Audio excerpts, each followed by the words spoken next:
I'd now like to return to the ritual of the 33rd degree Mason as quoted in Edith Starr Miller's book entitled The Occult Theocracy. The ritual continues with its explanations of just what it is that has killed mankind. Religion, because religion is but philosophies evolved by men of genius and adopted by the people in the belief that they would increase their well-being.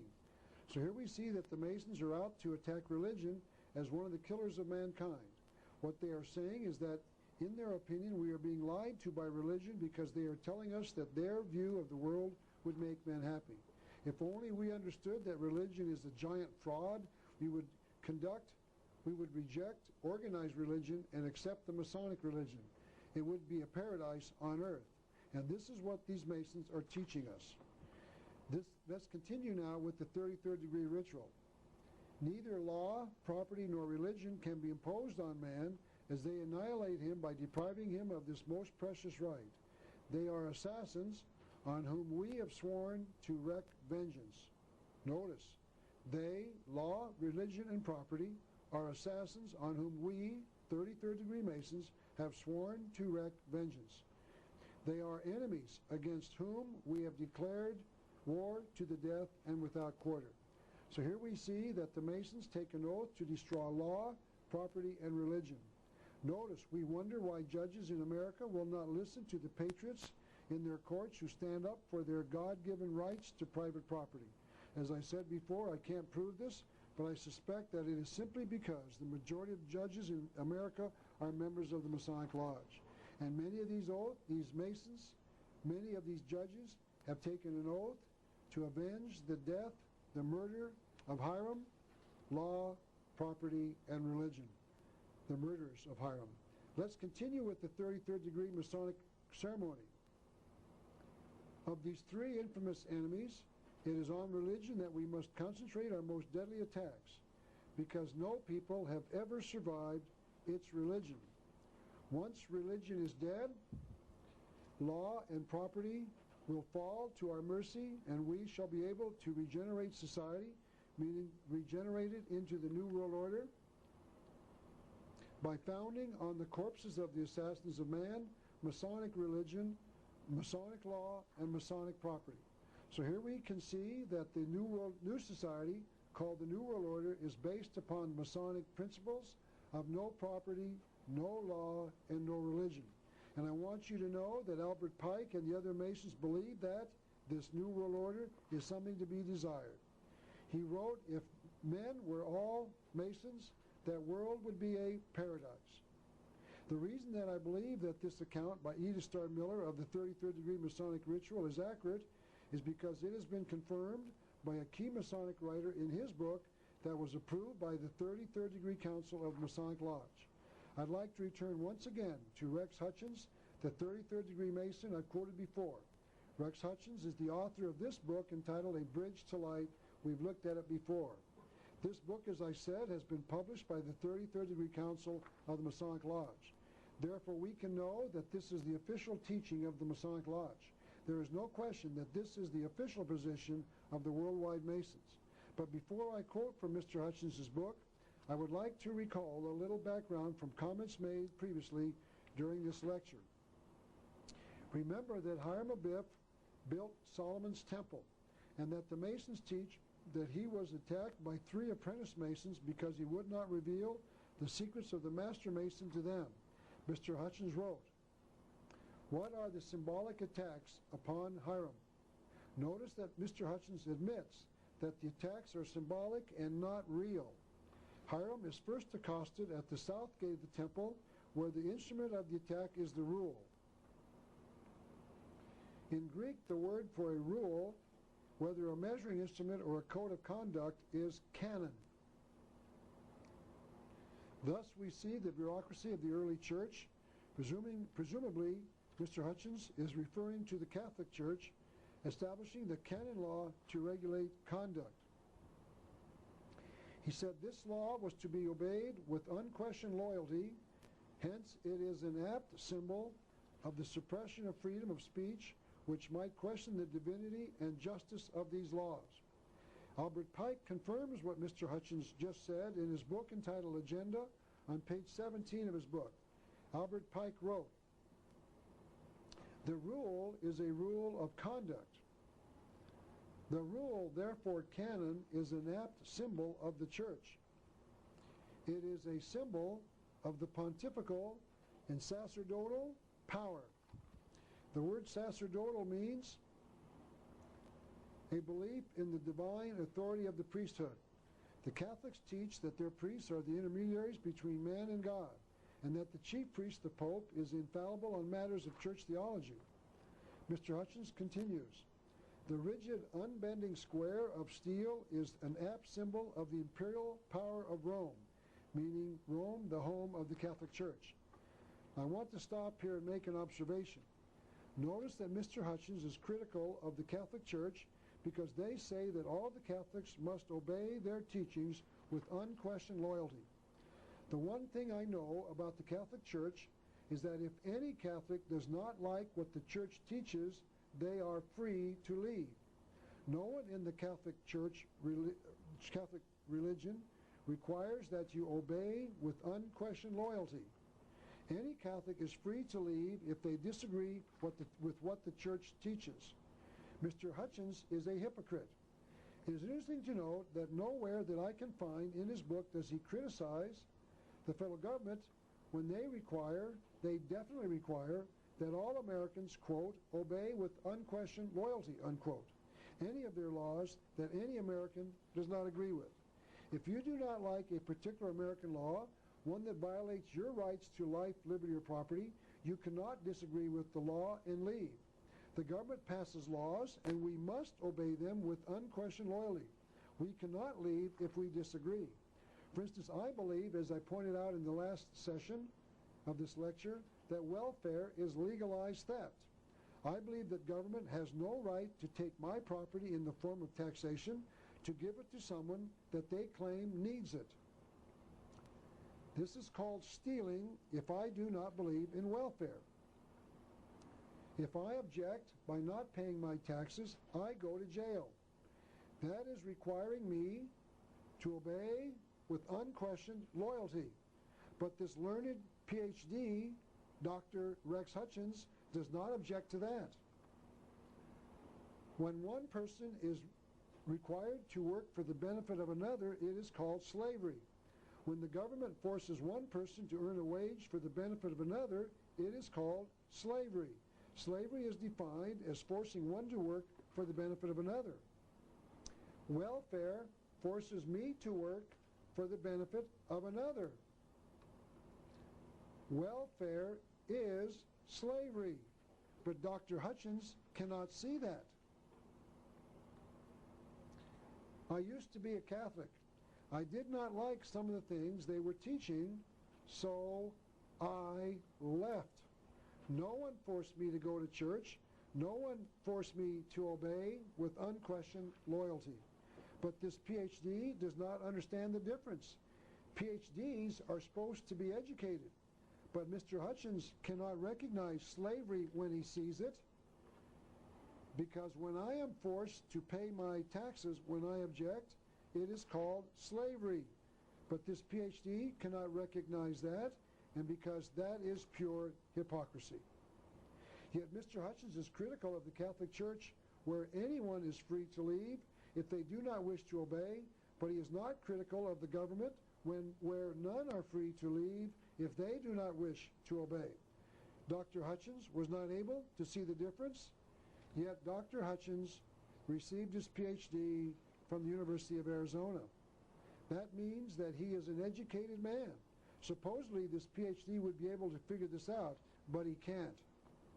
And this very glaring mistake was repeated by Albert Pike, who wrote this on page 15 of his book entitled Legenda. The Scottish Masonry makes no war on Catholicism, apparently meaning Christianity, as a religion. It resists only its claim of right to resort to force to compel men to believe what its infallibility decides to be truth in matters incomprehensible. So even the greatest Mason of all time cannot recognize slavery when he sees it. So Mr. Pike is just as wrong as Mr. Hutchins. Both of these men are learned hypocrites. That makes Masonry wrong in one of its basic premises. Because Hutchins and Pike cannot see slavery when it shows up in the form of legalized theft, Masonry cannot see slavery when it shows up in the form of legalized theft. Masonry, where is your objection to legalized theft in the form of welfare? Where is your objection when the government forces us to obey with unquestioned loyalty? I think any fair researcher will find no objection in their writings. So the Masons are hypocrites. The Masons who do not object to legalized theft are hypocrites. Masonry, where is your objection to slavery in the form of welfare?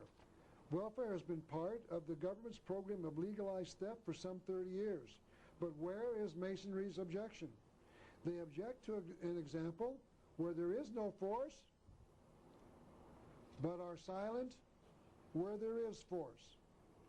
Let me recommend to any Mason watching this video, it is time to get out. Do not obey the Masons with unquestioned loyalty. It is time to get out. Leave the order. Mr. Hutchins continues in his book, therefore Hiram, with the rule, is struck where the organs of speech are. Here he points out that mankind was murdered by the church who would not let them question their teachings.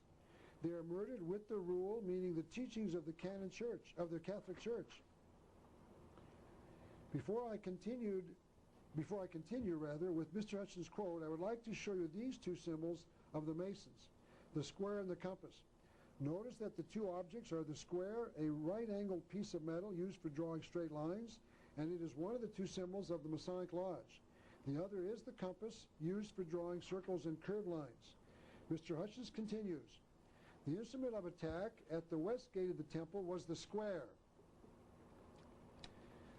It, meaning the square, represents the merger of civil and religious power intending to control man's emotions, telling him not only what he can do, but also what he can believe.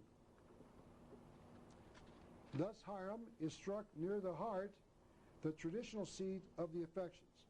What he was saying here is that man was created with certain emotions.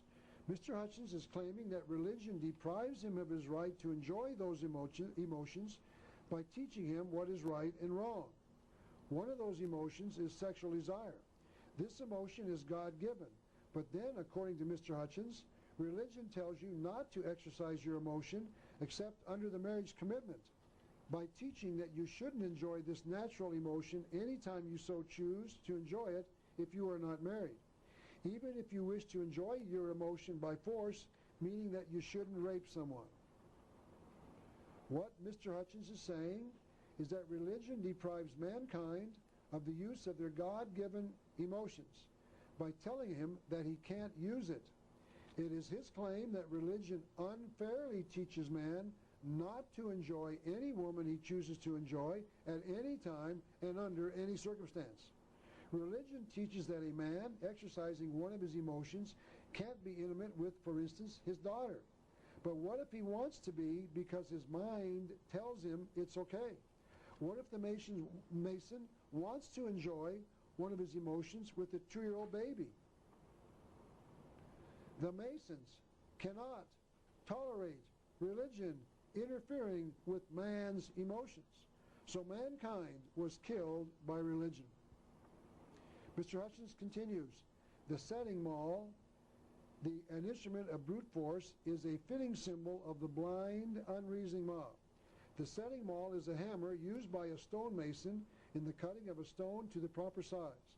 Masons use the hammer to drive the chisel in removing parts of the stone. It, meaning the unreasoning mob, fears the force of the intellect and seeks the destruction of the products of the mind. So here he repeats his charge. The religious people seek to destroy the product of the mind. The Masons teach that whatever man reasons is acceptable behavior is acceptable behavior. As we've seen, the Masons teach that man can't have religion telling him what he can or cannot do, what his mind tells him what he wants to do. Mr. Hutchins continues, Hiram is killed at the east gate by a blow to the head, the seat of the intellect. So here in the symbolic story about the murder of Hiram Abiff, religion kills mankind by a blow to the head where man's ability to reason is contained. The head is where man's brain is, where man is able to use his reason to decide for himself what he wants to do. Mr. Hutchins amplifies his thoughts about religion and government a little later in his book. He wrote this on page 287. The tiara and crown are the object of discourse. The crown represents all those kings and emperors who have usurped or abused power, reigned for themselves and not the people, and robbed the people of their liberty. Now, he is not talking about the liberty of the people in America, for instance.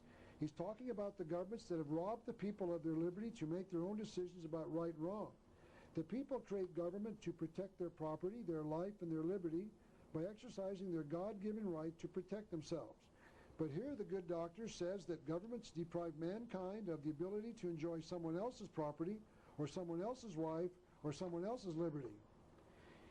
Dr. Hutchins continues, the tiara is not a symbol of any particular religion or creed, but of the patron of ignorance and ally of despotism, which in every age has made dupes of men and enslaved humanity through fear and superstition.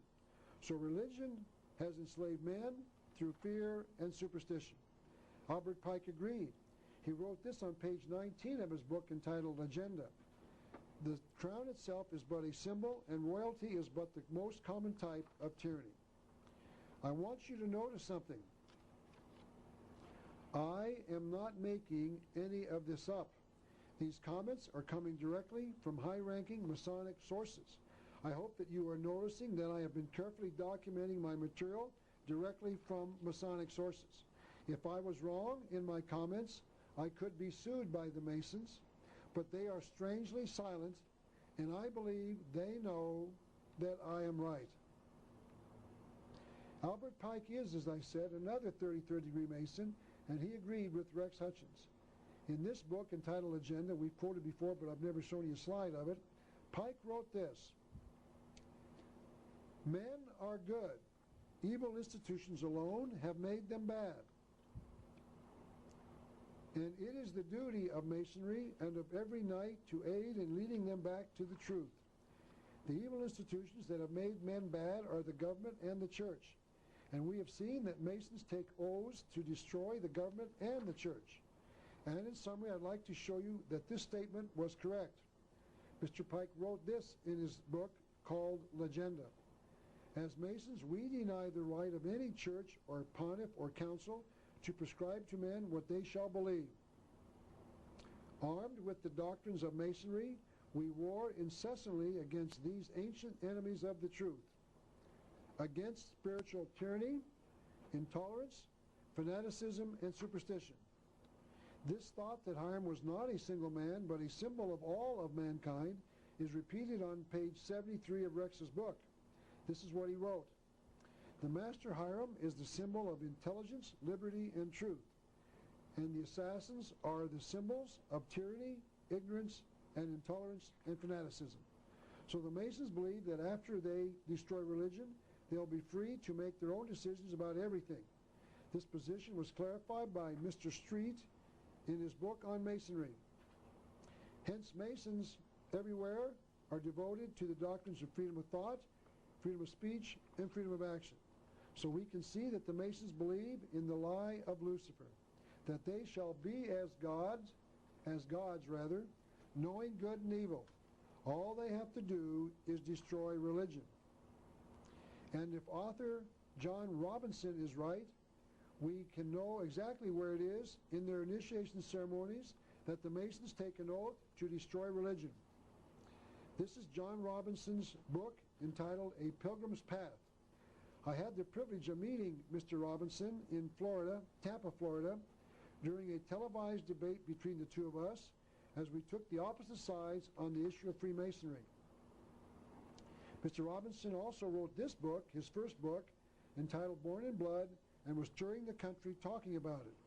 The Masons do not know how or when they were formed, so Mr. Robinson attempted to prove that their order was connected to the Knights Templar back to 1307.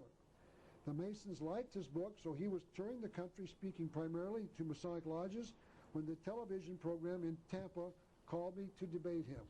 I agreed to do so, and we went on the air.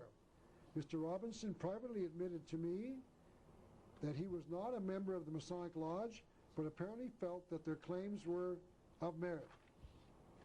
He promised me that he would read my book entitled The New World Order, and I know that he did because he mentions that he read it in his second book. But it is quite apparent that he did not believe my documentation from the Masonic sources, so he wrote his second book to answer all of us critics with what he considered to be the truth of the Masonic Lodge. In that book, on pages 102 and 107, he tells the reader a great deal about the 30th degree initiation ceremony. This is what he says, and remember as we read this, what both Albert Pike and Rex Hutchins told us in their books, that the Masons are out to destroy religion, property, and law. Mr. Robinson tells us, in the southern jurisdiction 30th degree, the candidate is led into a tomb and 3 skulls on display. The skull on the left wears a crown, the one in the center bears a laurel wreath, and the third wears a papal tiara. The skull bearing the wreath of the hero is Jacques de Molay. We'll talk about him later. The skull with the crown represents Philip IV, a secular tyrant, while the third represents Clement V, a religious tyrant. The candidate is then told that he should always oppose tyranny in whatever form, whether it emanates from a government or from a religion. At another point in the 30th degree, the candidate recites an oath that includes the vow to strive unceasingly for the happiness of fellow beings, for the propagation of light. And here Mr. Robinson interprets light to mean knowledge, and for the overthrow of superstition, fanaticism, imposture, and intolerance. We have seen that the Masons consider tyranny to be the moral absolutes of God. So even Mr. Robinson was not able to see the truth that when the Masons say they are opposed to tyranny, they are opposed to the moral absolutes of God. They conceal their truths from people like Mr. Robinson so that he believes the words and does not look past the words to their concealed meaning, as Mr. Pike said he must to understand the coded words. So it is at the 30th degree that the Mason takes an oath to destroy religion. The Masons intentionally conceal that truth so that Mr. Robinson and the observer like Mr. Robinson thinks he is taking an oath to resist the tyranny of such people as Adolf Hitler and Saddam Hussein. But in truth, he is taking an oath to destroy Christianity. The fact that he was not able to see that in the words he mouthed during the oath is not the fault of the Masons. They told him that he would have to read between the lines to figure out the coded and concealed language. They told the Mason, but they know that most of them won't be able to figure it out. And apparently, Mr. Robinson was not able to see through the veil. Now let me return to my discussion of the Masonic ritual. We will see another connection between the Masons and the head of mankind a little later. But the Masons are not the only ones to state that law, property, and religion killed mankind. Helena Petrovna Blavatsky wrote in her book entitled The Secret Doctrine, the Elohim, meaning the triune God of the Bible, also feared the knowledge of good and evil for Adam, and therefore are shown as expelling him from Eden and killing him spiritually. This is almost the same thought presented by the Masons. So what we have been examining is that the Masons, the New Agers, and others are out to simply destroy law, religion, and property. And it is important to this exposition to show you that these are the same goals of the communists. As I said, Karl Marx, the so-called father of communism, wrote the Communist Manifesto in 1848. This book called for the abolition of at least the family, all civilization, all religion. Marx wanted to abolish private property and nationalism. This is what Mr. Marx said about the family. Abolition of the family. Even the most radical flare up at this infamous proposal of the communists.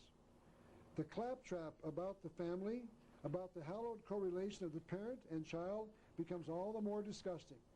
This is what Karl Marx wrote about the need to abolish religion. The abolition of religion as the illusory happiness of man is a demand for their real happiness.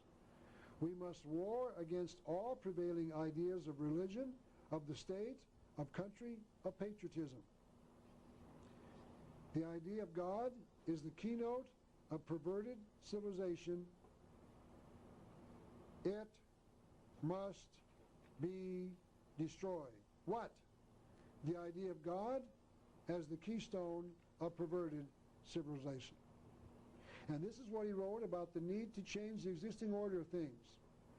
The communists openly declare that their ends can be attained only by the forcible overthrow of all existing social conditions. If you overthrow all existing social conditions, you must replace them with some new social conditions, and these new social conditions are called the New World Order. There are some other well-known individuals with connections between communism and Masonry. One of these is Daniel Ortega, the recent head of the Nicaraguan government. He gave an interview to Playboy magazine in which he made these revealing statements. The man who headed the Augusto Sandino Masonic Lodge would give us lectures about politics. That place played an important role in my political development. Daniel Ortega was a communist, and he admits that the head of one of the Masonic lodges taught him communism. And the reason that he taught him that was that Augusto Sandino, the man that the Masonic Lodge was named after, was a communist. He was the founder of the Sandinista communist movement in Nicaragua. And Augusto Sandino was also a Mason. That is why they named a lodge after him in Nicaragua. But we don't have to worry about this example of another connection between communism and Masonry. Playboy magazine doesn't believe there is a connection between Masonry and communism. The Playboy interviewer said, "It's hard to believe that a Masonic lodge was a hotbed of revolution." So they don't believe it. And this is the problem in the media all over the world. They simply will not believe the evidence, even after they hear it themselves from a communist like Ortega. The abolition of all social conditions is also the goal of the Illuminati. These are the goals of the Masons, and these are the goals of the communists. Other communists spoke out against the ordered ideas of Christianity. This is Nikolai Lenin, the so-called father of Russian communists. He wrote these thoughts in many of his writings. Atheism is an integral part of Marxism. Marxism is materialism. We must combat religion. We, of course, say that we do not believe in God. We do not believe in eternal morality. That is moral.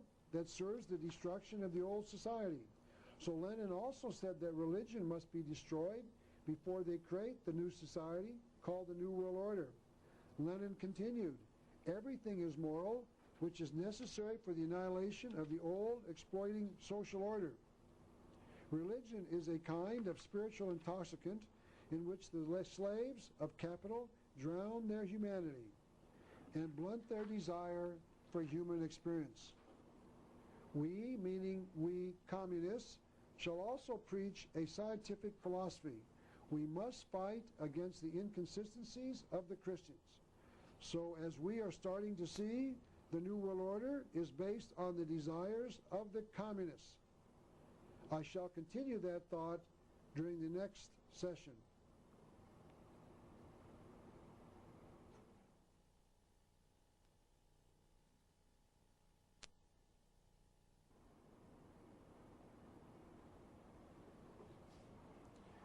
The thoughts of Nikolai Lenin on destroying the old civilization are nearly the identical thoughts of Adam Weishaupt, the founder of the Illuminati. It must be remembered that Adam Weishaupt was also a member of the Masonic Lodge. This is what Professor Weishaupt wrote. Liberty and equality are the essential rights that man in his original and primitive perfection received from nature. Notice that this respected Mason did not say these rights came from God. He said they came from nature. I will show you additional information that other Masons do not believe that there is a creator God in the universe. Weishaupt continued. Property struck the first blow at equality. Political society or governments were the first dispossessors of liberty. The supporters of governments and property are the religious and civil laws. Therefore, to reinstate man in his primitive rights of equality and liberty, we must begin by destroying all religion, all civil society, and finish by the destruction of all property. So we can now summarize the beliefs of the Illuminati. We must abolish monarchy and all ordered government. We must abolish private property. We must abolish the rights of inheritance, meaning the right to pass on what you've accumulated to your heirs. We must abolish patriotism or nationalism, meaning the destruction of national borders. We must abolish the family, marriage, and morality, and we must abolish all religion. These are precisely the same thoughts expressed by the communist Karl Marx.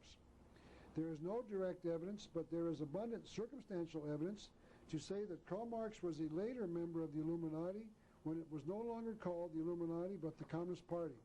So we can summarize all that we have examined so far. The old world order has to be replaced. And we can see that the communists, the Illuminati, the New Age, and the Masonic Lodge are out to destroy the old civilization and replace it with communism. This new civilization, based on the principles of communism, is now being called the New World Order. The Masons believe that the God of the Bible has created chaos in heaven. This is what we've been reading to show you in the past from their own literature. The Masons believe that God created chaos. This is a copy of the 32nd degree certificate, a 32nd degree certificate.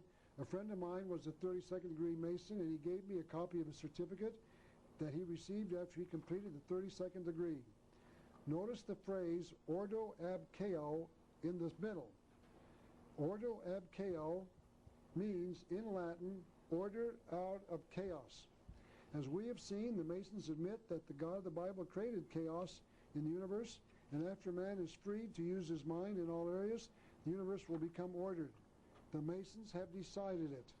As we've already seen, they will create Masonic religion, Masonic law, and Masonic property. And they call this condition, quote, order, unquote, instead of the chaos created by the God of the Bible. Pierre-Joseph Proudhon, the socialist, summarized it best when he said the same thing. God is tyranny, God is evil. God is nothing more than the executor of my reason. And Terry Cole Whitaker, the New Age leader I've quoted before, tells us that this will be the future of the New World. The New World will be a world in which there will be none of the things that make up the misery of the old world today, meaning the old world order. We have an opportunity to create a new reality and to put an end to the old. That means that in the New World Order there will be no more morality. Each man will be free to decide for himself what is right and wrong. It is true. It is not just the Masons who want to abolish religion. You might remember the quote that I read earlier in this lecture from Franklin Roosevelt's speech of October the 27th, 1941, to the nation. He said that Hitler's plan for his New World Order, also desired by the Masonic Lodge, was a plan to abolish all existing religions. Now anyone can see that the Masons want the same thing. As I said, there is a new religion spreading around the world called the New Age religion. One of the most articulate of its writers is Terry Cole Whitaker, the woman I've just quoted. She wrote, "There will be no more God of vengeance for us to fear, and therefore no more God-fearing people." She wrote, "The New Age will mean the end of religion." She wrote that it will also mean the end of government. Everyone will govern themselves. There'll be no more tyrants and no more organizations to tell us what is good for us and what is bad. It sounds like to me that Terry Cole Whitaker is saying the same things that the communists and the Masons are saying, and the socialists as well. I'd like to repeat what Pierre-Joseph Proudhon, the socialist, said when he said the same thing. He said, God is tyranny, God is evil, God is nothing more than the executor of my reason. Now let me connect all that we have learned so far with the founding of America, because those who believe in this New World Order were active in the founding of this nation. Manly P. Hall wrote this book entitled The Secret Destiny of America. I think it will interest you to know that according to Mr. Hall, America has a secret destiny. Mr. Hall wrote, years of research has convinced me that there exists in the world today, and has existed for thousands of years, a body of enlightened humans united in what might be termed an order of the quest. It is interesting to note here that the Illuminati means the enlightened ones. This body, is composed of those whose intellectual and spiritual perceptions have revealed to them that civilization has a secret destiny. Secret, I say, because this high purpose is not realized by the many. Not only were many of the founders of the United States government Masons, but they received aid from a secret and august body existing in Europe. It sounds like he, meaning Mr. Hall, was referring to the Illuminati founded in 1776. It is known that many of the founders knew about the Illuminati when they founded this nation, which helped them, this group, this august group in Europe, helped them establish this country for a particular purpose known only to the initiated few. America does have a secret destiny. Our founding fathers knew what it was, because our founding fathers had been initiated into the secret mystery religion that was to bring us the New World Order. The Supreme Council of the 33rd degree of the Scottish Rite of Freemasonry agrees that many of the founders were Masons. This is a slide of Henry C. Clausen, the past sovereign grand commander of the Masons, and he reported that 23 of the 39 signers of the Constitution were members of the Masonic Lodge. Notice that the 23 Masons constituted a majority of all of the founders, those who signed the Constitution. It might be appropriate here to mention that the number 13 is a magic number to the Masons. We shall see more of this in a few minutes. It is interesting to note that the number 39 is the product of the multiplication of 3 by 13. So there appears to be a concealed number 13 in the number of signers of the Constitution. Manly P. Hall told us Benjamin Franklin spoke for the Order of the Quest, and most of the men who worked with him in the early days of the American Revolution were also members. Now, history has recorded that Benjamin Franklin was a very visible member of the Masonic Order, and Mr. Hall is now telling us that he was also a spokesman for the Order of the Quest. This is the drawing of Mr. Franklin in his Masonic attire. Now let us return to America's secret destiny. I'd like to show you the two sides of the Great Seal of the United States. You will no doubt recognize them because these two seals are reproduced on the back of the dollar bill. This is called the obverse side, meaning the front side, the eagle side, and this is a little different version of the same seal that we see whenever the President of the United States speaks to the public. But at least it is more recognizable than the reverse side, meaning the back side of the Great Seal of the United States. These two seals were adopted in 1782 by the founding fathers of the United States, but the reverse side was not shown to the American people until 1935. This is the copy of the original paperwork that President Franklin Roosevelt signed, putting the Great Seal of the United States on the back of the dollar bill. And this is a photograph of Franklin Roosevelt seated in the middle, in the center, in his Masonic apron. If you will notice, you'll see the white apron around his waist. Henry Wallace was his vice president, and he was the man who recommended that Franklin Roosevelt put the Great Seal on the back of the dollar bill. Henry Wallace was a 32nd degree Mason. I'd like to continue now with Mr. Hall's charges that America was set up by the Order of the Quest. He wrote this: if the design on the obverse side, meaning the side with the eagle, is stamped with the signature of the Order of the Quest. The design on the reverse is even more definitely related to the old mysteries. What he was saying was that these symbols on our dollar bill are not there by accident. They're related to the ancient worship of what he later called the ancient mystery religion.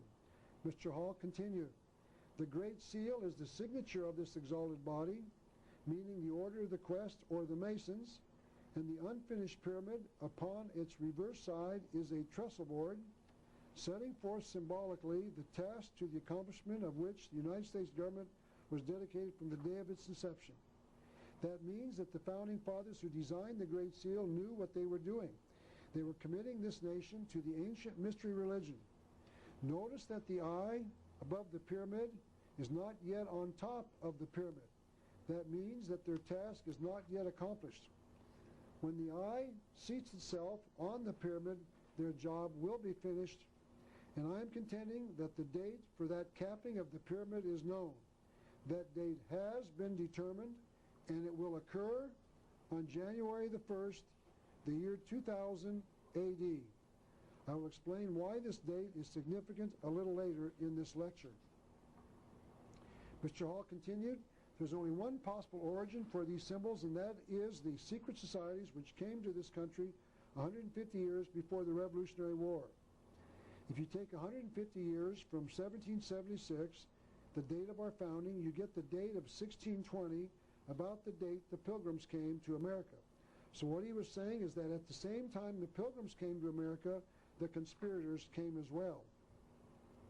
He goes on to point out, "There can be no question that the Great Seal was directly inspired by these orders of the human quest, and that it," here he's talking about the Great Seal, "set forth the purpose for this nation as that purpose was seen and known to the founding fathers.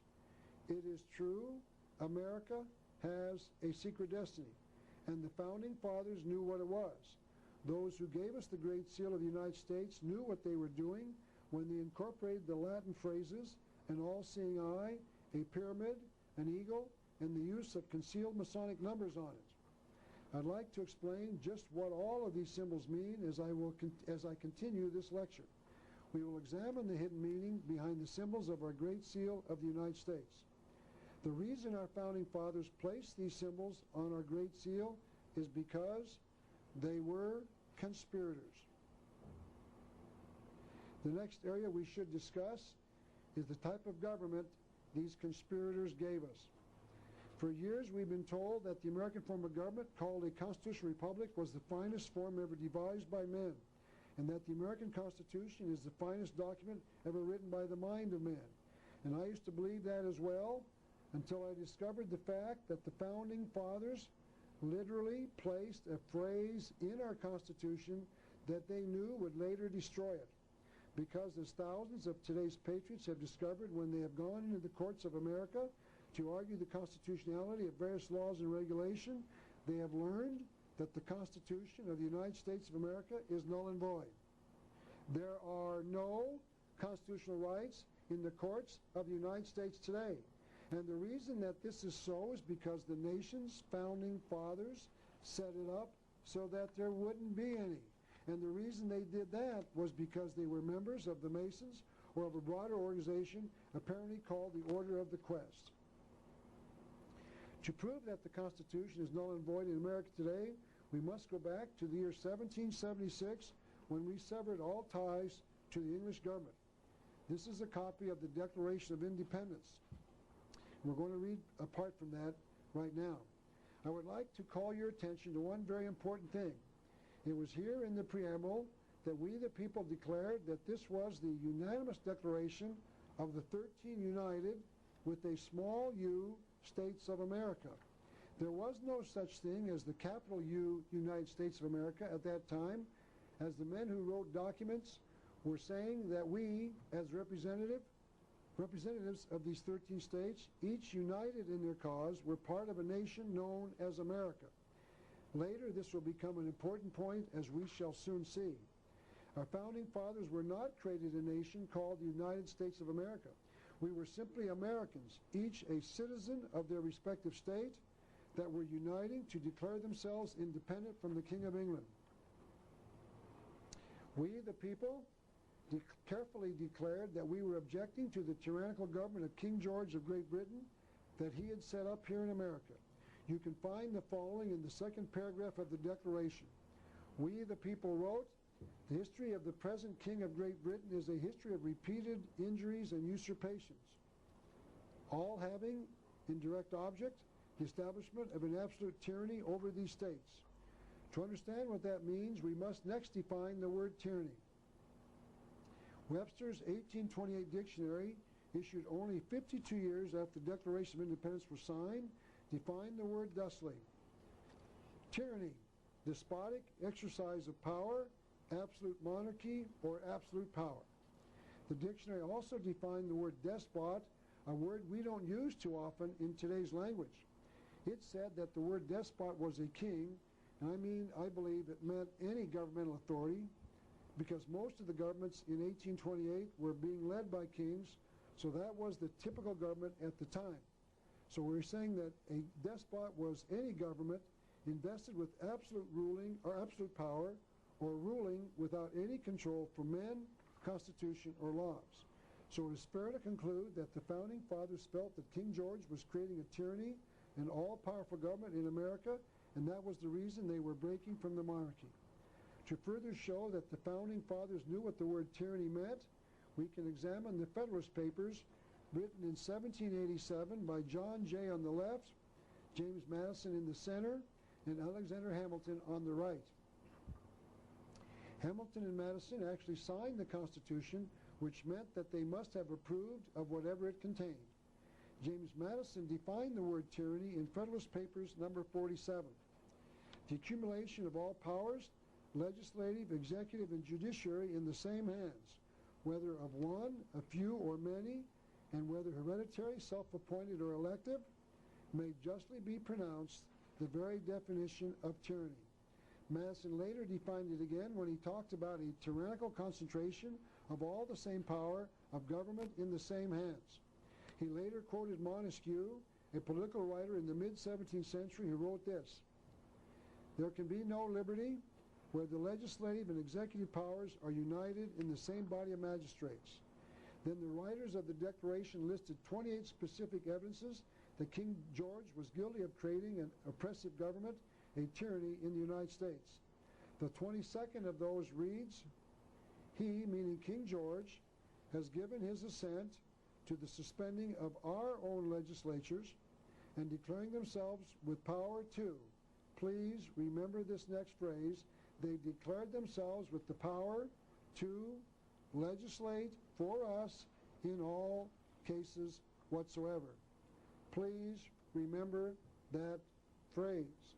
The king was taking all power in one body, the legislature, the very definition of tyranny.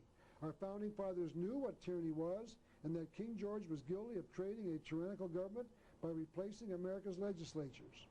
Now the Constitution was issued in 1787, 11 years later. This is from the preamble.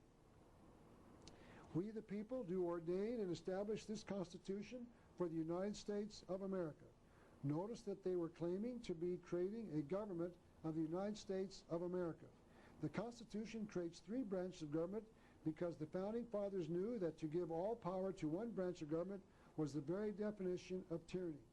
Our Founding Fathers created the legislative branch of government in Article 1, the executive branch of government in Article 2, and the judicial branch of government in Article 3.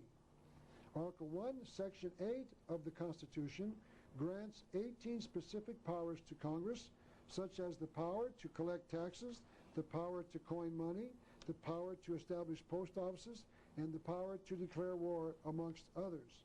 But in amongst those grants of power, they placed the cancer cell, the one they knew would destroy the very republic they were creating. This is what they wrote. Article 1, Section 8, Clause 17. "Congress shall have the power to exercise exclusive legislation in all cases whatsoever." Notice that we've read that phrase somewhere else. We have just read that same phrase in the Declaration of Independence. When they used that phrase in the Declaration, they were defining the word tyranny. But when they used the same phrase in the Constitution, they were giving powers to Congress. The power to legislate in all cases whatsoever. It is impossible not to conclude that the Founding Fathers gave Congress tyrannical powers. They did so in Article 1, Section 8, Clause 17. Remember that the Founding Fathers accused King George of creating a tyranny by declaring themselves with the power to legislate in all cases whatsoever. They granted Congress the power to legislate in all cases whatsoever. They used the same words. They knew what they were doing because they wrote the Constitution only 11 years after they wrote the Declaration of Independence. Notice one more thing. This all-powerful, all-tyrannical government that our Founding Fathers created was limited to just one place only. The Founding Fathers continued Article 1, Section 8, Clause 17. Congress shall have the power to exercise exclusive legislation in all cases whatsoever over such district, of course they're meaning here Washington, D.C., as may become the seat of the government of the United States. So the Founding Fathers were giving this tyrannical power to Congress in just one place, Washington, D.C. It is interesting when you remember that the residents of Washington, D.C. today do not elect a congressman, and they've never elected a congressman. They do not elect a senator today, and they've never elected a senator. The people who live in Washington, D.C. are being taxed without representation. They have no representatives in Congress to represent them as Congress passes laws. Their affairs are being handled by Congress, and this is called, quite simply, taxation without representation. That was supposedly the reason that the American people dissolved the Union with Great Britain. This was supposedly the issue in the American Revolution. The American people were breaking with the English government because they were being taxed without having any representation in how that money was collected or utilized. But our Founding Fathers set up a government that could tax the citizens in Washington, D.C. without any representation. This is very strange indeed. This limited grant of power is limited to only one part of America. These congressmen have this power, this tyrannical power, only in Washington, D.C. So what that means is that Congress has tyrannical powers to run Washington, D.C. When Congress interferes in the remainder of America, meaning the 50 states, it operates on Article 1, Section 8, Clauses 1 through 16, 18 in the Bill of Rights. Those powers are very specific. It is limited to very specific powers, all spelled out in great detail by the Founding Fathers. And the 10th Amendment further restricts the power of the government of the United States of America. It reads, "The powers not delegated to the United States by the Constitution, nor prohibited by it to the states, are reserved to the states, respectively, or to the people." It becomes important to notice that we patriots who thought that the 10th Amendment limited the powers of the federal government have been fooled once again. I always believed that this 10th Amendment restricted Congress, but notice that it says that if we didn't give the power to the United States, they don't have it. And I, along with most American patriots, felt that we were being protected by the 10th Amendment. But what they are saying is if we didn't give the power to the government of the United States, the power stays with the people or with the states. But our Founding Fathers gave all power to the government of the United States, and the people can have all that is left. But there is no power left if you give all power to the government of the United States. So there is no question, and I know this is very hard to believe, our Founding Fathers were traitors and liars. Our Founding Fathers deserve only the worst condemnations possible. Our Founding Fathers deserve to be ranked with the worst scoundrels of all time. So the Founding Fathers gave Congress unlimited power to run Washington, D.C. Notice that they wrote the Constitution for the United States of America. But when they created the government in Washington, D.C., they called it the government of the United States. They were creating two separate constitutional governments in America. One is called the government of the United States, which administers Washington, D.C. with tyrannical powers. And the second is called the government of the United States of America, which administers the constitutional powers over the 50 states. It is called a limited republic with specified powers. There was not much concern with this tyrannical power in the government of the United States until the 14th Amendment was passed in 1868 after the Civil War. The 14th Amendment reads in part, all persons born or naturalized in the United States and subject to the jurisdiction thereof are citizens of the United States. Also notice that there are two ways to become a citizen of the United States. The amendment says that you can be born inside Washington, D.C., or you can become a naturalized citizen. A naturalized citizen is one who voluntarily asks to become an American, because when you do, you become subject to the jurisdiction thereof. So we, the people of the United States of America, are now citizens of the United States. If you were not born in Washington, D.C., you are a naturalized citizen. Now, how did we become a naturalized citizen when we declared ourselves to be the people of the United States of America? And here's the answer. We voluntarily accepted a Social Security card issued by the government of the United States. When we accepted our Social Security card, we voluntarily gave up our sovereignty to the government of the United States. And when we did that, we voluntarily gave jurisdiction over us to that government that has tyrannical power. Now, we thought we had to obtain a Social Security card, and we did so because we allowed ourselves to be tricked into believing we had to get a Social Security card. I want you to know there is no law requiring any of us to get a Social Security card. We get one because we think we have to. We are not required to do so. And patriots are now asking the Social Security Administration to remove their number from the files with some degree of success. This is a letter showing that the tax is voluntary. It was written by the Department of Health, Education, and Welfare. That means that they know that the tax is voluntary. That means that they are guilty of deception. And it is also important to point out that income taxes are voluntary. Income taxes are not law required. They're not mandatory. I am a self-employed writer and publisher, and I pay an estimated tax each quarter, and to do so I use this form called the 1040-ES.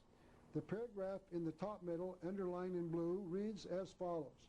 Who must make estimated tax payments? Notice what it says. These rules, these laws, no, it says these rules apply to U.S. citizens. Notice that the IRS says that these are rules, not laws, and that these rules apply only to U.S. citizens. Only U.S. citizens must pay the tax. So if you are neither a naturalized U.S. citizen nor born in Washington, D.C., it appears as if you do not have to pay a tax under these rules. I am not saying that you must not pay taxes. I am saying that it appears as if these rules only apply to persons born in Washington, D.C., or to naturalized citizens who have voluntarily given the government in Washington, D.C. jurisdiction over their person. Let me provide you with one more evidence that there are two governments in the United States. As far as preliminary research indicates, the post office cannot charge more than 2 cents per half ounce for mail sent between any two states in the United States of America. Any shipment of a piece of mail between any two states is called non-domestic mail, and the United States government apparently has no jurisdiction over anything more than that. This is a letter sent to me from Florida. Notice that the envelope bearing the 2 cent stamp used to pay the postage for it was not marked "Return for postage." It went through. Notice that the wording that the sender put on the letter under the stamp. The letter went through without postage due. And this is the wording that the sender used to get the mail through for 2 cents.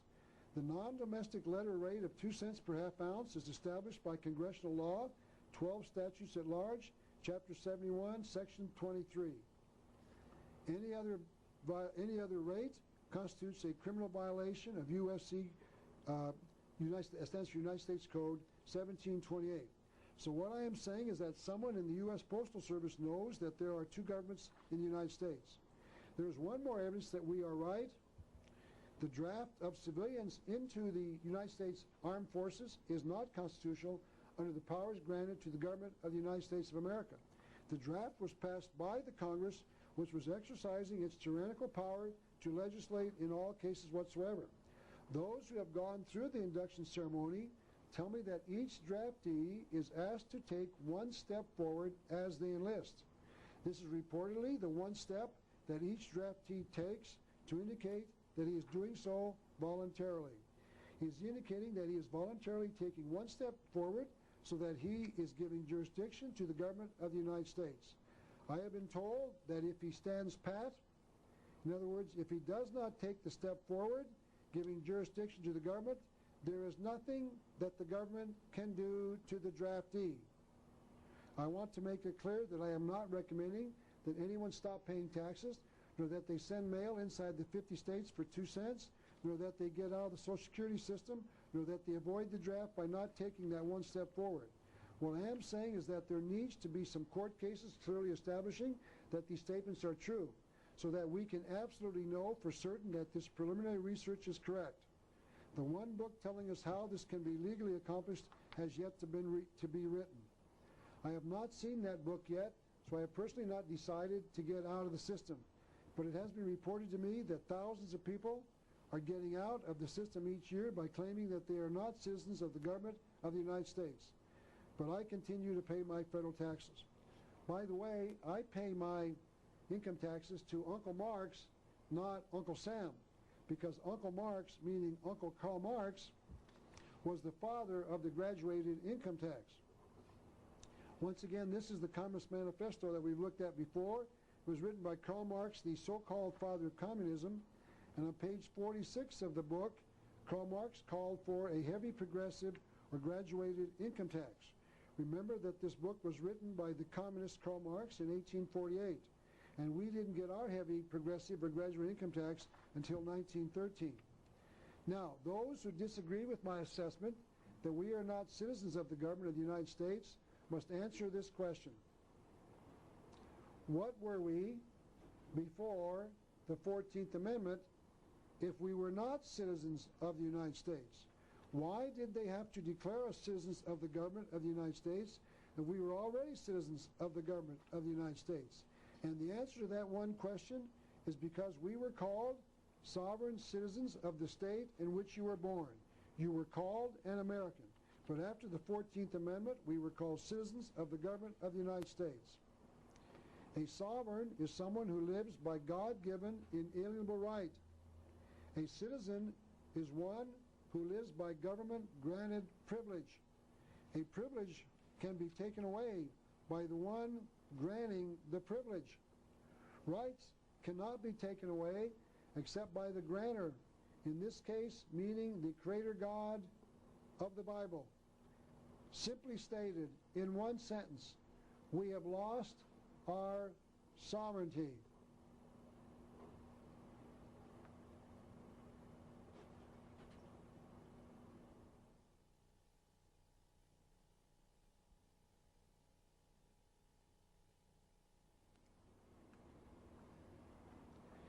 I would like to pose a question to those who believe my position is incorrect on Article 1, Section 8, Clause 17, being the clause that gives government tyrannical power. If I am wrong where I claim that the powers we gave Congress are very specific, and if we did not specifically grant government any specific power, they do not have it. Where did the Founding Fathers give Congress the power to tax us to build a space telescope to take pictures of the distant planets? How could our Founding Fathers have envisioned such a thing? How could they have written this into the Constitution? Congress shall have the power to build telescopes that shall be placed in orbit above the Earth to take photographs of distant planets. How could they have even dreamed about such a thing in the 1780s? Yet Congress has taxed us to build the Hubble Space Telescope, which is in orbit right now. Let's say that we had the ability to go back to 1776, when they were debating the powers to give to Congress, and we had asked them to include a provision granting us power to build a space telescope.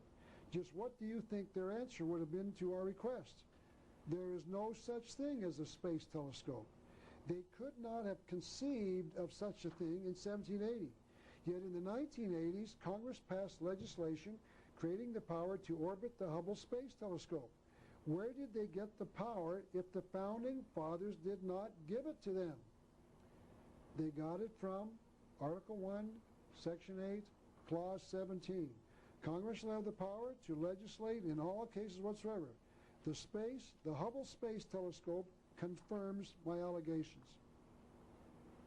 Congress has unlimited power, meaning they have the power to do whatever their fiendish little minds can devise.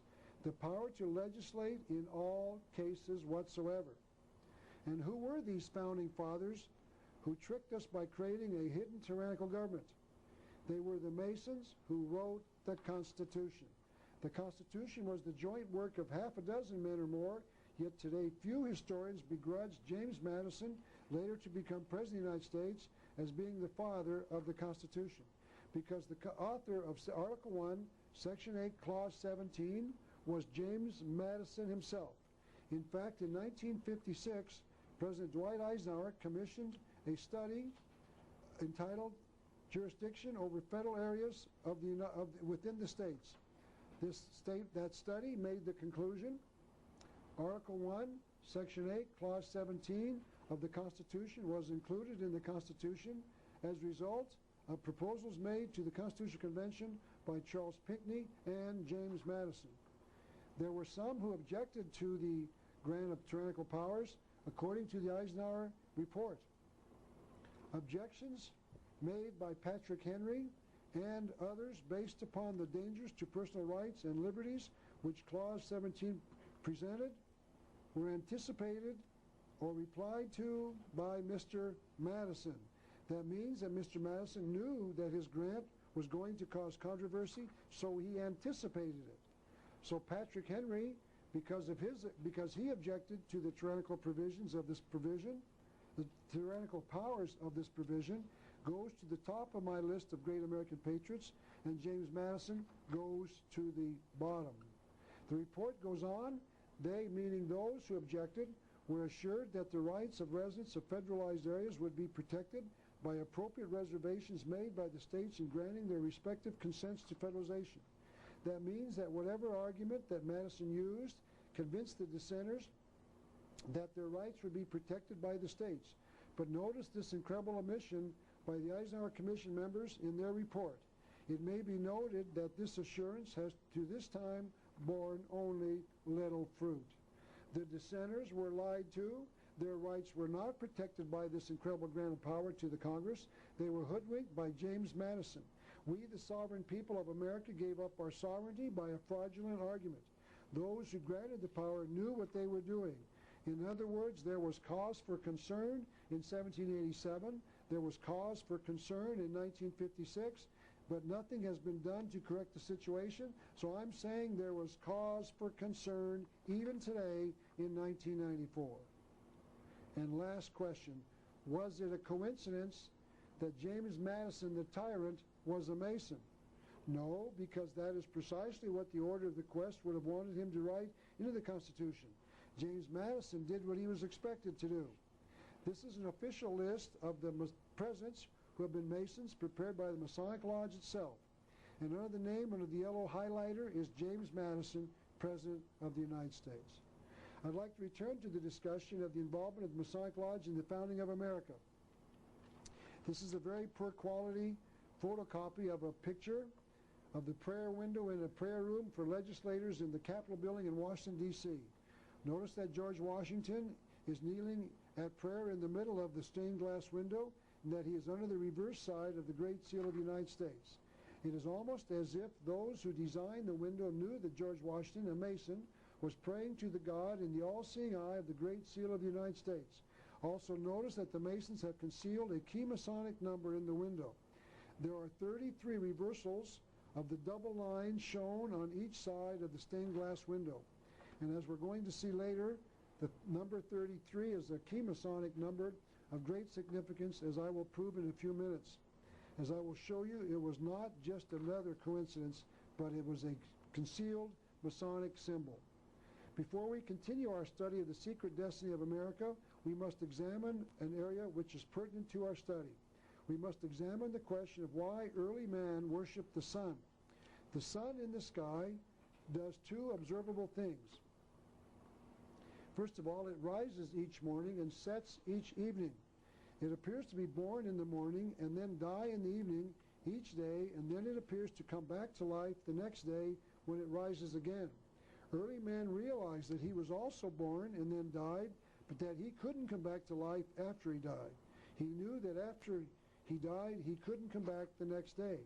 So he started imagining that the sun was some sort of God, because he reasoned that only a God can die and then come back to life. And the second way that the sun appears to be born and then appears to die again is because the sun travels on the horizon as it sets each day. This is because the earth tilts back and forth on its axis as it revolves around the sun. So the sun moves north and south across the horizon and sets at a different place every day.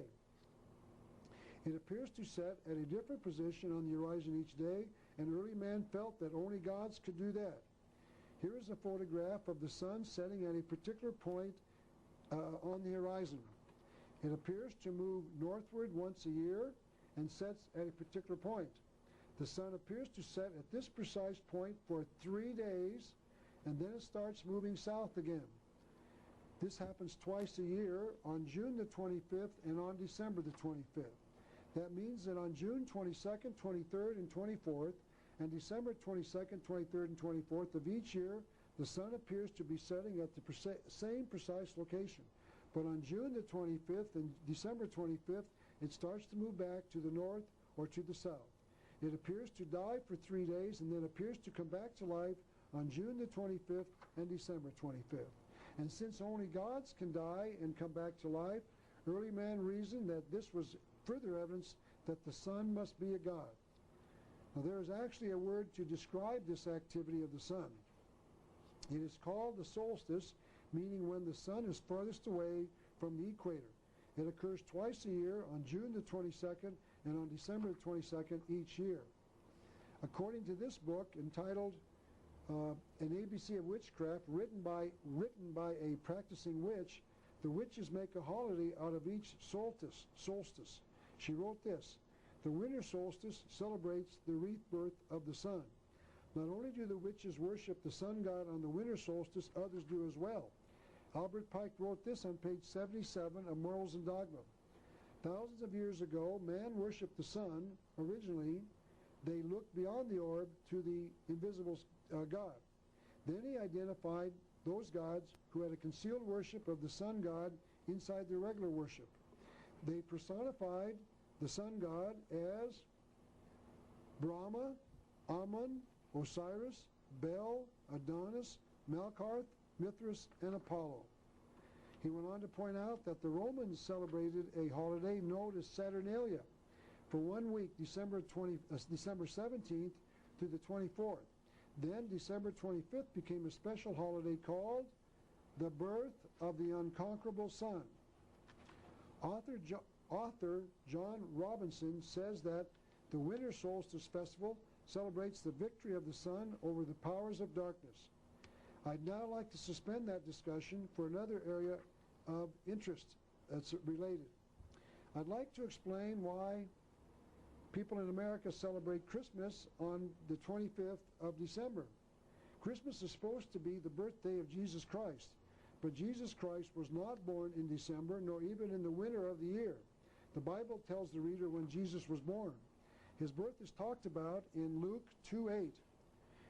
The writer wrote, there were in the same country shepherds abiding in the field, keeping watch over their flock at night, by night. Shepherds at the time always brought their flocks from the mountainsides and fields and corralled them not later than October the 15th to protect them from the cold, rainy season that followed.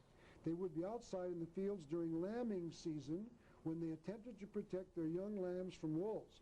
And to illustrate that point, I'd like to discuss a story about a friend of mine. In September of 1991, I called a gentleman who is a computer buff. He has created a chronology institute that studies biblical dates. He claims that he has put all of the dates in the Bible and that he has been able to determine that Christ was born on April the 5th, 6 BC, and that he died on April the 5th, 30 AD. That means that Jesus lived 35 years and was resurrected when he was precisely 35 years old. But today the world celebrates Jesus' birthday on a holiday dedicated to the annual rebirth of the sun, December 25th. Now we bring in an evergreen tree into our home and call it a Christmas tree because an evergreen tree does not die during the time the sun goes south during the winter to die. It lives while the sun god dies. We place round balls on our tree because the sun is round and we're bringing light into our house. And we put candles or lights on the tree now as a way of bringing light into the house while the sun god is dying. So Christmas is a pagan holiday. I, for one, do not celebrate Christmas on December 25th. I personally celebrate the birth of Jesus every day of my life. Now I'd like to return to our discussion of the sun. So the next step in history of our past is when priests developed around the worship of the sun. They told the people that they should pray to them because there was a danger that the sun would not return the next day or after it died twice each year. And inside that worship of the sun god, they developed the idea that the sun was a symbol of another god. So man has deified the sun. We put a face on the sun. The sun has no face. It is not a god. It is the sun. And that sun, by the way, will one day burn itself out. Albert Pike wrote about this in his book entitled Legenda. The sages of all the ancient races had a secret and holy doctrine which was not made known to the people at large. When these worshipped the star, the sages adored that which manifested itself as the star. When these worshipped the fire and light, the sages worshipped the invisible principle from which the light flowed out. The next thing that happened was that this religion of the sun god spread all over the world. All religions today worship a god, but all of them differ in their conception of that god. But I think that they all agree on one thing. All religions agree on a force of evil. But most of these religions do not believe that this force of evil is a god. So it can be a true statement that the one thing that most religions can agree on is a belief in a force of evil. This is a book entitled The History and the Idea of the Devil by Paul Karras. In the introduction to this book, the writer says, Mr. Karras probed the myths and religious symbols of a number of cultures to siphon out the one common element, the devil. A reviewer of Mr. Karras' book made this comment about the author. Karras found the devil to be a perfectly charming fellow. All religions have a common denominator, the devil, but some of those religions have made this force of evil into a god, and that this worship of this force of evil as a god has been kept from the worshippers. Someone else who made just such an observation was Helena Petrovna Blavatsky in her book entitled The Secret Doctrine, Volume 1. In every religion we find the concealed deity forming the groundwork. So the concealed worship of another god inside the public worship of a god is common to all religions, as we shall see. Also the sun and also the serpent are symbols of this concealed worship of this other god. For example, Mr. Karras talks about this concealed worship on page 121 of his book. He makes this observation. In some parts of India, the serpent is the symbol of perfection and wisdom. That sounds like the teaching of the book of Genesis, yet India is not known as a Christian or Jewish nation. And the Masons acknowledge that Masonry is also found in all religions. In his book entitled Freemasonry and the Ancient Gods, the author, also a Mason, wrote this.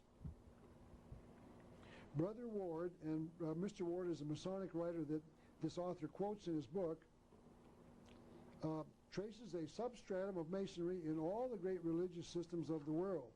So the God being worshipped by the Masons is also the God being worshipped in all of the hidden concealed worships all over the world. And all religions, including the religion known as Masonry, knows just who this hidden God is in their worship. One explained it quite simply. This is once again the book written by a female witch, and she stated it very simply on page 14 of her book. She wrote, Lucifer is the god of the sun. This is the simplest way to say it. The concealed god in the worships of the world is simply called Lucifer, also called the devil or Satan in the Bible.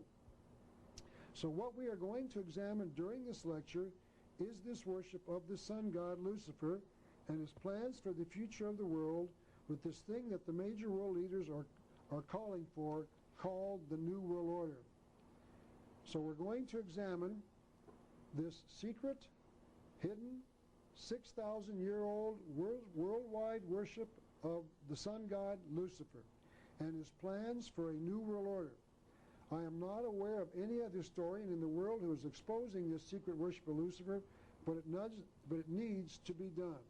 Because quite simply, this future Luciferian New World Order is not very pleasant. The people of the world would not accept it unless it was being brought to them through deceptions and lies. And this is exactly what is happening. The New World Order is being brought to the people of the world through lies, deceptions, and dishonesty. The leaders of the world are simply not telling the truth. This is the Masonic symbol that we've looked at before. Notice the square and the compass have the letter G in the center. I'd like to show you that the Masons also worship the sun. W.L. Wilmshurst, a Masonic writer, wrote this: "The G had its equivalent in the Egyptian mysteries in the solar symbol of Ra, the spiritual sun." In an article that appeared in the Masonic New Age magazine, July 1985, the author said, "In ancient symbolism, the square signified the earth, while the circle, a figure produced with the compasses, signified the sun or the heavens. Remember that the circle is a symbol of the sun, and that the Masons proudly display a compass, an object that can produce a circle, in their symbol." Another Masonic magazine, called the Royal Arch Mason, added this comment: "In the Egyptian mythology, the circle was a hieroglyphic symbol, or sign rather, or emblem of the sun god Ra." Now this is a slide of a gold head of the Egyptian sun god Ra. It consists of a ram with the sun disk on its head and two cobras around its temple. Cobra, of course, is a snake. So sun worship is not new. It has been here for centuries, as we shall see, and it is worldwide. I want to make a point at this juncture. What I will be examining during this lecture is that I have found a secret concealed worship of a god in the world. I have found that this secret worship has been conducted worldwide for some 6,000 years.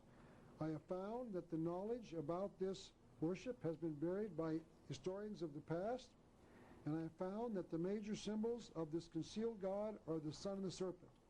I have found that the worship of every major god of the past, including even the God of the Bible, in part, has concealed a secret worship of the hidden God. And that means that for 6,000 years, man has been worshiping a hidden God right in front of the world, and the world has not taken notice of it. And that statement is probably the single most important historic truth in the world, probably second only to the simple historic truth that Jesus Christ was born in Bethlehem 2,000 years ago. Because the fact that this concealed worship has been kept secret from mankind for centuries has directly affected every aspect of our lives. Briefly stated once again, the God worship for 6,000 years behind the symbolism of the sun and the serpent is Lucifer, also called Satan or the devil in the Bible. What we are going to examine in the remainder of this lecture is this worship of the sun god Lucifer and his plans for the future with this thing that the major world leaders are calling for, called the New World Order. It shall be my intent to expose you to the secret, hidden, 6,000-year-old worldwide worship of Lucifer and his plans for a new world order. Let me continue our study of the worship of the sun god Lucifer on this earth. This is a picture taken from a Life magazine of a couple years ago, and this is a picture of a Mayan temple at Chichen Itza. And the article quotes a Mayan prayer to the sun. "You are God, our Father, our Master in the sky. Sun, sun, you shed your light on us." The sun is a symbol of another God, and the light is the truth that God teaches us. Another Mason, Wilfred Gregson, wrote this about the serpents built into the monuments at Chichen Itza. "One symbol of great prominence throughout all ancient civilizations is the snake or serpent, where it symbolized divine wisdom. So the next symbol we must study is the snake or serpent. This is a real snake, of course, and in the Bible, Lucifer appeared to man as a snake. But ever since, man has been worshiping the snake as a god. Snake worship is universal and timeless. This is a book entitled Serpent in the Sky, and its cover shows a piece of Egyptian artwork in gold. On the piece of gold, we see a man being carried to the heavens by a serpent. The green arrow points to the hieroglyphic symbol of a man seated on the back of the serpent. And in this picture, the green arrow points to the head of the snake flying the man to the heavens. And lastly, these are the stars the snake is taking the man to in the heavens. So the lesson is that man can get to heaven, meaning he can reach God on the back of a snake. This is an article that proclaims that Hopi Indian leaders prefer that the American government not build a particular project because it will disturb the ground where many snakes live. There are many who believe that the Hopi Indians are the most spiritual of all the Indian tribes. The article quotes a Hopi tribal leader as saying, "We use snakes for our prayers. They are our messengers. These snakes, are our brothers. They are closer to the earth." So the snake takes a message to the god of the Hopis. Snake worship is universal and timeless. This is a drawing of a coin from the city of Tyre. Tyre was the capital of Phoenicia and was founded in around 2750 BC. So this coin might be several thousand years old. The drawing shows a snake cut off from its home.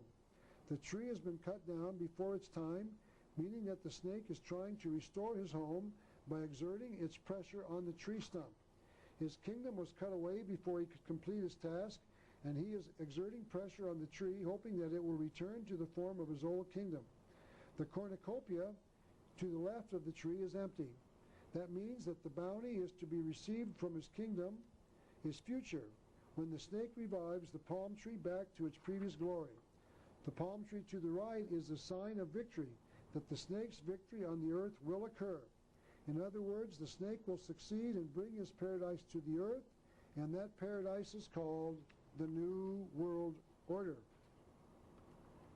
This is a drawing of the Aztec sun calendar on the cover of a book published by Reader's Digest. This picture shows the calendar in its entirety. The face in the center is a symbol of the sun god and, of course, is a circle. And this is the same calendar cut away to reveal the existence of two enormous snakes around the circle. The heads of the snake on either side are on either side of where 6 o'clock would be, and their tails are at the top of the circle. And the next slide is a more recent example of the snake as some sort of symbol. This is the hood ornament off of the Alfa Romeo automobile. Notice that there is a line dividing the ornament into two separate different symbols, the snake or the cross. The hood ornament appears to be saying that there is a choice in the world, either the cross of Jesus or the snake of the unknown God. The snake also has a crown drawn above its head, as if the snake is either a god or a king. The snake appears to have a man in its mouth, and I do not know if the snake is devouring the man or if he is giving birth to the man. My guess would be that the snake is giving birth to the enlightened man. In other words, the man who has figured out who the snake represents. I didn't think I was right until I found this book entitled Magic Symbols. And this is part of page number 6 of that book. It shows a very dark picture of the snake and the man, reportedly taken from a 13th century building in Italy. Now you can't see that very well, maybe you can see the one on the right, but there's the snake devouring the man or passing him out, and you'll see it in the black outline in the first picture on the left. And this is a picture of the figures of the snake and the man being colored in to show you what they look like. The author of the book claims that the snake is devouring the man, but it appears to work as well as a symbol of the serpent giving birth to the illumined man. The book went on to say, the image of a man being swallowed by the serpent of wisdom is really a portrayal of the man entering into the body of the snake entering into wisdom. So then the book identified who the snake of wisdom was. Such a snake itself is therefore a symbol of Satan. So here we see a book briefly explaining the symbols of the world, admitting that they know that the snake is a worldwide symbol of Satan. This is a picture of a snake involved in a voodoo religious ceremony. There's a woman bent back on her, she's on her feet, and those are her knees pointing. Maybe you can't see that, but in the middle of her body is a snake being held in either of her two hands. The snake goes across her midsection. The article says that the woman sacrificed a child to the snake. This is a picture of the sacred cobra from a Buddhist temple in Ceylon. The book that showed the picture said that the cobra was the symbol of eternal wisdom. You might remember that Cleopatra, the woman they write movies about from the past, decided to commit suicide by allowing a snake to bite her. She lived in a country that believed in the snake as a god. She might have decided to allow a poisonous snake to bite her so that she could become illuminated as part of her religion. This is an article in Trade magazine that appeared on February the 3rd, 1991, that reports in the left-hand side under the yellow that former Senator Barry Goldwater had the image of a snake tattooed on his left hand. The article did not say why that was, but it is known that Barry Goldwater is a 33rd degree Mason. I wonder if that has something to do with that. This is a book written by Peter Tompkins entitled Mysteries of the Mexican Pyramids.